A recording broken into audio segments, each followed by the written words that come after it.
दोस्तों, कई बार हमारे जीवन में ऐसा नहीं होता जैसा कि हम चाहते हैं। हमारी इच्छा के विरुद्ध चीज़ हो जाती है। पर समय बीतने के साथ हमें यह एहसास होने लगता है कि जो बात हमें उस वक्त सही नहीं लग रही थी, इसी बात के लिए आज हम ईश्वर का धन्यवाद दे रहे होते हैं। तभी तो कहते हैं कि जो हुआ अच्छा ही हुआ, जो हो रहा है अच्छा ही हो रहा है, और जो आगे होगा वह भी अच्छा ही होगा। ये आज एक बहुत ही प्यारी कहानी सुनाता हूँ, कृपया ध्यान से ज़रूर सुनना।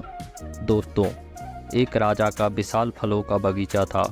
उसमें तरह तरह के फल लगे हुए थे और उस बगीचे की देखभाल एक किसान और उसका परिवार किया करता था। किसान उस बगीचे से तैयार और मीठे फल रोज़ शाम को राजा के लिए ले जाता था। एक दिन किसान ने बगीचे में आकर देखा कि नारियल, अमरूद, सेब, अंगूर, बेर सब पके हुए थे। किसान सोचने लगा कि कौन से फल आज राजा के लिए लेकर जाऊं। न जाने उसके मन में क्या आया। उसने अंगूर की टोकरी भरी और राजा के लिए लेकर महल की ओर चल दिया। वो रास्ते भर सोचता जा रहा था, केवल अंगूर ही लिए, 2-4 सेब, नारियल, अमरूद ही डाल लेता, अलग अलग फल देखकर राजा कितना खुश हो जाता। यही सोचते सोचते वह महल के बाहर पहुंच गया। उसने अंगूर से भरा टोकरी राजा के सामने रख दिया और थोड़ी दूर जाकर बैठ गया।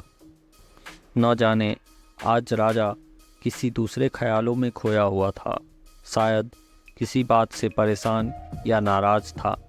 अपने ही ख्यालों में गुम राजा टोकरी से एक अंगूर निकाल कर खाता और एक खींचकर किसान के माथे पर निशाना लगाकर मारता। राजा द्वारा फेंका अंगूर जब किसान के माथे या शरीर पर लगता तो किसान कहता, ईश्वर बड़ा ही दयालु है। राजा फिर एक अंगूर किसान की तरफ फेंककर जोर से मारता और जब वह किसान को पड़ता तो किसान फिर कहता, ईश्वर बड़ा ही दयालु है। थोड़ी देर बाद राजा को अपनी गलती का एहसास हुआ। वह सोचने लगा कि मैं किसान के साथ कितना बुरा बर्ताव कर रहा हूँ और प्रत्युत्तर में क्या आ रहा है। अब राजा ने किसान से पूछा, मैं बार बार अंगूर फेंककर तुम पर मार रहा हूँ और तुम्हें लग भी रहे हैं, फिर भी तुम कह रहे हो ईश्वर बड़ा ही दयालु है। किसान ने बड़े भोलेपन से उत्तर दिया, महाराज, बागान में नारियल, सेब, अमरूद, बेर यह सब तैयार थे, पर मैं अंगूर लाया। मैं वह सारे फल भी ला सकता था, पर ईश्वर की कृपा से ही मुझे यह भान हुआ कि मुझे अंगूर ही ले जाने चाहिए। मैं ईश्वर का धन्यवाद देता हूँ, क्योंकि अगर मैं दूसरा फल लाता और इसी तरह आप मुझे ज़ोर से मारते तो मेरा क्या हाल होता। सच में महाराज, ईश्वर बड़ा ही दयालु है।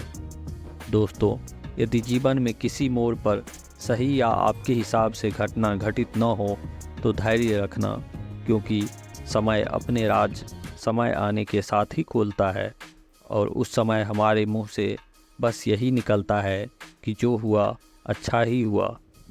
दोस्तों, फिर मिलेंगे अगली कहानी के साथ। तब तक के लिए अपना ख्याल रखना और हमेशा मुस्कुराते रहना। और हाँ, यदि चैनल पे नए हो तो कृपया सब्सक्राइब ज़रूर करना। धन्यवाद।